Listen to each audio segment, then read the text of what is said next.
datang di Kampus Pejuang Pendidik, Pendidik Pejuang.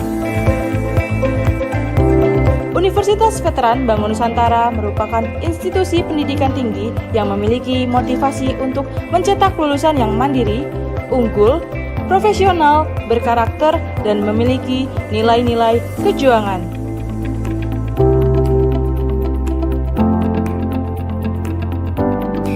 Saya Rektor Universitas Veteran Bangun Nusantara, Profesor Dr. Farida Nugrahani Magister Humaniora.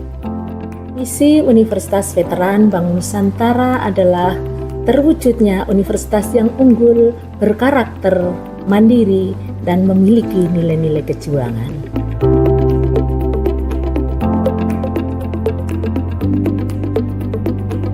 Univet bisa, Univet jaya, Univet unggul luar biasa.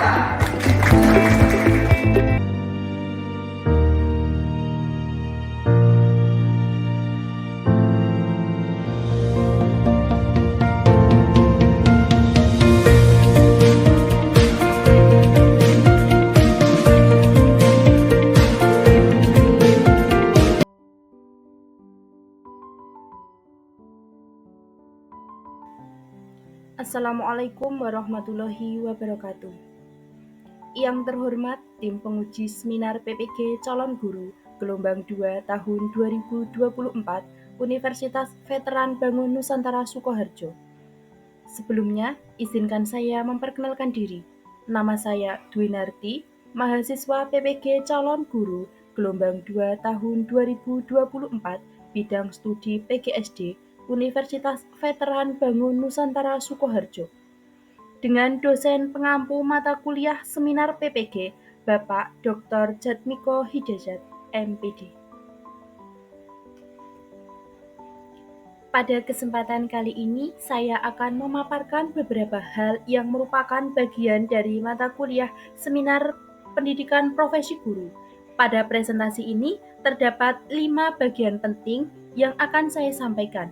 Yang pertama, identifikasi diri yang memuat visi untuk pendidikan Indonesia, visi menjadi guru, dan hal yang akan dilakukan untuk mencapai visi tersebut.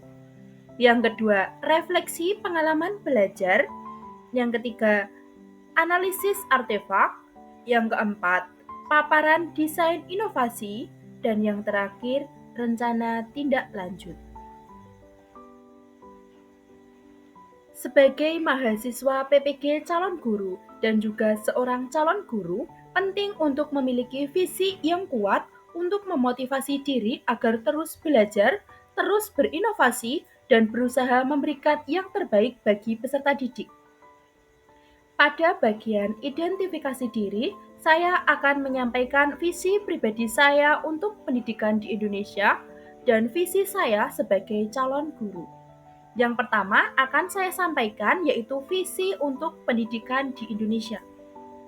Pendidikan di Indonesia harus menjadi sarana untuk membentuk generasi yang cerdas, berakhlak mulia, menghargai keberagaman budaya, dan siap menghadapi tantangan global. Kemudian visi saya sebagai calon guru yaitu menjadi guru yang inspiratif, berkarakter, dan mampu membimbing peserta didik untuk berkembang sesuai dengan potensi mereka serta menumbuhkan semangat belajar sepanjang hayat.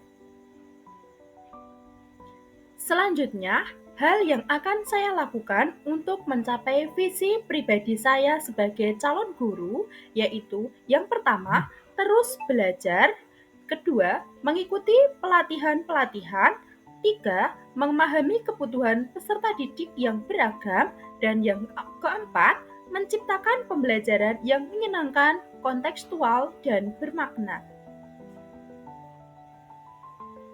Selama mengikuti program pendidikan profesi guru, calon guru di Universitas Veteran Bangun Nusantara Sukoharjo, saya telah mendapatkan banyak pengalaman belajar melalui berbagai mata kuliah selama 2 semester. Seluruh pengalaman belajar yang saya dapatkan memberikan kegunaannya masing-masing bagi saya untuk menambah pengetahuan dan wawasan saya sebagai calon guru profesional. Selama 2 semester ini, saya memperoleh mata kuliah Filosofi Pendidikan Indonesia, Prinsip Pengajaran dan Asesmen 1, Pembelajaran Berdiferensiasi, Pemahaman Peserta Didik dan Pengajarannya, Perspektif Sosio-Kultural dalam Pendidikan, PPL 1, Computational Thinking, Pembelajaran Sosial Emosional, Prinsip Pengajaran dan Asesmen 2, PPL 2, Seminar PPG, dan Proyek Kepemimpinan. Melalui berbagai mata kuliah pendidikan profesi guru ini, saya banyak belajar hal-hal baru yang memberikan manfaat bagi saya sebagai seorang calon guru. Namun pada refleksi pengalaman belajar ini, saya hanya memilih satu mata kuliah yang akan saya jadikan refleksi pengalaman belajar paling bermakna, yaitu pada mata kuliah pembelajaran sosial emosional. Di dalam mata kuliah pembelajaran sosial emosional, ada 5 topik utama yang dipelajari yang masing-masing memberikan kontribusi penting dalam membentuk cara pandang saya sebagai calon pendidik di Indonesia. Topik yang pertama, kompetensi sosial emosional berdasarkan kerangka kolaboratif for academic, social, and emotional learning atau kerangka KESO. Topik ini membahas tentang kompetensi sosial emosional berdasarkan kerangka kolaboratif for academic, social, and emotional learning yang di dalam pembelajarannya saya dapat mempelajari bagaimana cara untuk dapat menguasai dan menerapkan konsep sosial emosional menurut KESO dalam diri sendiri dan juga pada peserta didik, serta dapat memetakan kompetensi sosial emosional peserta didik dengan mempertimbangkan latar belakang, kebutuhan, dan tahap perkembangan peserta didik. Topik yang kedua, peran guru sebagai teladan pembelajaran sosial emosional. Pada topik ini membahas tentang peran guru sebagai teladan pembelajaran keterampilan sosial emosional yang di dalam pembelajarannya saya dapat mempelajari bagaimana pentingnya seorang guru dalam memahami dan menerapkan pembelajaran sosial emosional sehingga dapat menjadi agen perubahan dalam lingkungan sekolah.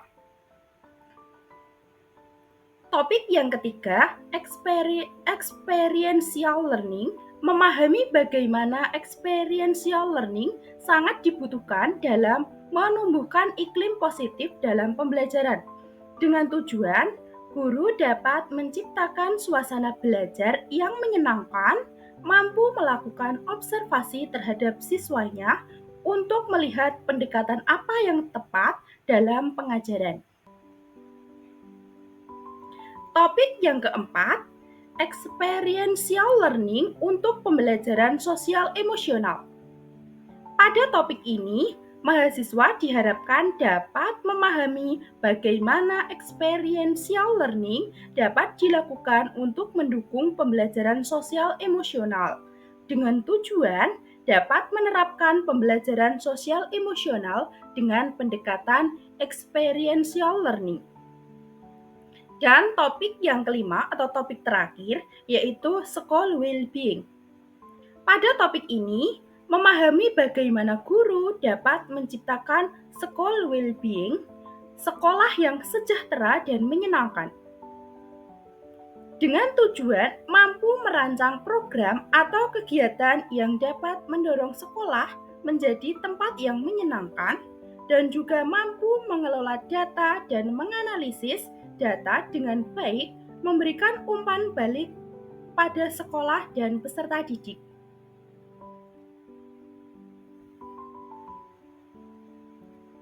Mata kuliah pembelajaran sosial emosional adalah mata kuliah inti PPG yang bertujuan untuk membantu para mahasiswa dalam program profesi guru memahami pentingnya pembelajaran sosial emosional. Mata kuliah ini bertujuan agar para mahasiswa dapat mengaplikasikan langsung pembelajaran sosial emosional bagi diri sendiri, bagi peserta didik, dan pada akhirnya menciptakan lingkungan sekolah yang lebih sejahtera atau menciptakan school well-being. Pada mata kuliah seminar profesi guru ini, kelompok kami membuat luaran buku yang berjudul Pembelajaran Sosial Emosional untuk Kesejahteraan Guru. Yang mana buku yang kami tulis ini membahas mengenai yang pertama, kesadaran diri, memahami peran diri sebagai guru yang utuh. Yang kedua, pengalaman belajar bermakna atau experiential learning yang mengubah perspektif. Yang ketiga, pemahaman holistik, kerangka Castle yang terintegrasi. Yang keempat, school well-being, yaitu membangun ekosistem yang sejahtera.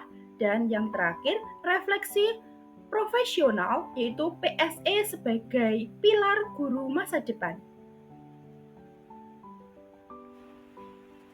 Yang pertama, kesadaran diri, memahami peran diri sebagai guru yang utuh. Melalui mata kuliah ini, saya mulai menyadari bahwa menjadi guru bukan hanya menyampaikan materi, tetapi juga menghadirkan kehadiran emosional yang utuh di kelas. Saya belajar mengenali emosi saya sendiri ketika menghadapi dinamika kelas yang penuh tantangan dan pentingnya mengelola perasaan agar tetap mampu menciptakan suasana aman bagi peserta didik. Saya belajar bahwa sebelum mengelola kelas, saya perlu untuk memiliki kemampuan mengelola diri. Seorang guru yang sadar diri akan lebih mampu memahami peserta didik secara utuh. Selanjutnya, pengalaman belajar bermakna. Experiential learning yang mengubah perspektif. Pembelajaran tidak disampaikan secara ceramah semata, namun dihidupkan melalui simulasi, bermain peran, proyek kelompok, hingga refleksi mendalam. Ketika saya diminta merancang dan mensimulasikan kegiatan PSE, saya merasakan bagaimana keterampilan sosial dan emosional tidak dapat diajarkan hanya melalui teori, tetapi perlu dilatih melalui pengalaman nyata dan refleksi yang jujur. Saya menyadari bahwa pembelajaran yang paling membekas bukanlah yang hanya saya dengar, tetapi yang saya rasakan, saya refleksikan, dan saya jalani bersama dengan orang lain. Pemahaman holistik kerangka Castle yang terintegrasi. Kerangka kerja Castle memberi saya pemahaman konkret dan sistematis tentang bagaimana membangun 5 kompetensi sosial emosional dalam pembelajaran. 5 kompetensi sosial emosional dalam pembelajaran diantaranya yang pertama, self-awareness, yaitu mengenali kekuatan dan keterbatasan diri. Yang kedua, self-management, yaitu mengelola stres dan emosi positif. Yang ketiga, social awareness, berempati dan menghargai perbedaan. Yang keempat, relationship skills, yaitu membangun komunikasi dan kerjasama. Dan yang terakhir, responsible decision making, yaitu membuat keputusan etis dan bertanggung jawab. Saya mulai membiasakan diri menautkan tujuan PSE dengan kegiatan pembelajaran tematik dan menyadari bahwa setiap kegiatan di kelas bisa menjadi ruang penguatan karakter. Castle bukan hanya kerangka teori, tetapi menjadi kompas saya dalam membentuk pengalaman belajar peserta didik yang utuh. Selanjutnya, school well-being, membangun ekosistem yang sejahtera. Saya juga belajar bahwa PSE tidak dapat berjalan optimal tanpa adanya iklim sekolah yang positif. Konsep school well-being membuka mata saya bahwa kesejahteraan emosional guru dan peserta didik harus menjadi fondasi dalam merancang pembelajaran. Saya terinspirasi untuk menciptakan ruang kelas yang aman, inklusif, dan suportif, di mana setiap suara didengar dan setiap emosi dihargai.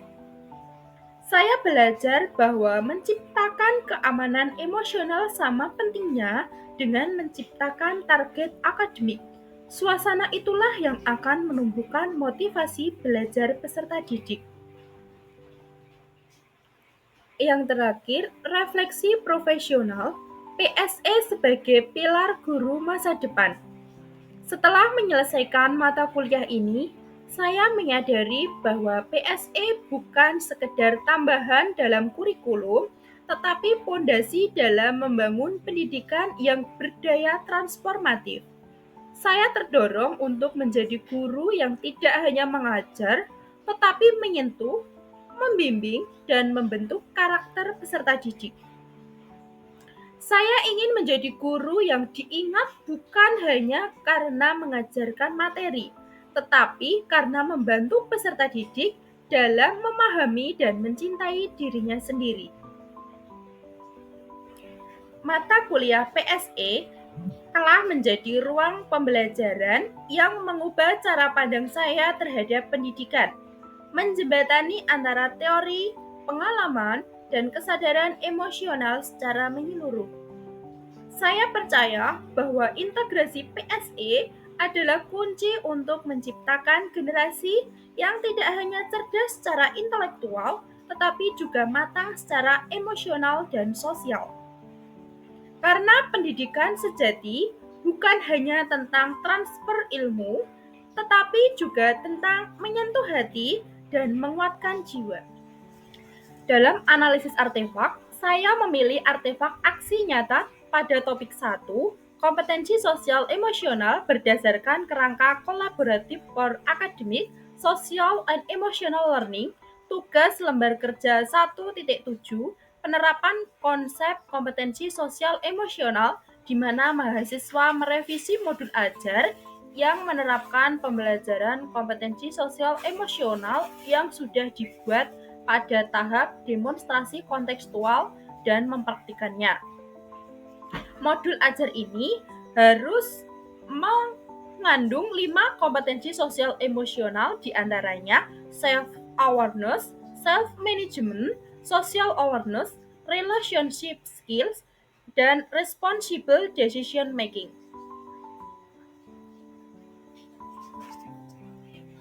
Sebelum saya menyampaikan mengenai desain inovasi pembelajaran yang akan saya susun, saya akan menyampaikan terlebih dahulu sumber inspirasi saya tersebut berdasarkan pengalaman dan pengamatan situasi ketika saya melaksanakan PPL yang menunjukkan bahwa peserta didik lebih antusias jika pembelajaran dilaksanakan dengan model pembelajaran berbasis masalah dengan media pembelajaran interaktif.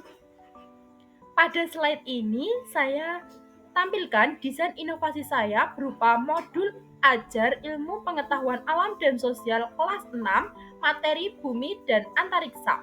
Modul desain inovasi pembelajaran ini saya beri nama Solar Cell, yaitu Student Oriented Learning Through Astronomy and Reflection with Cell. Desain inovasi pembelajaran dalam modul ini mengintegrasikan pendekatan aktif dan kontekstual, memanfaatkan teknologi, mengakomodasi kebutuhan individu peserta didik melalui diferensiasi, dan menanamkan kemampuan refleksi serta kolaborasi.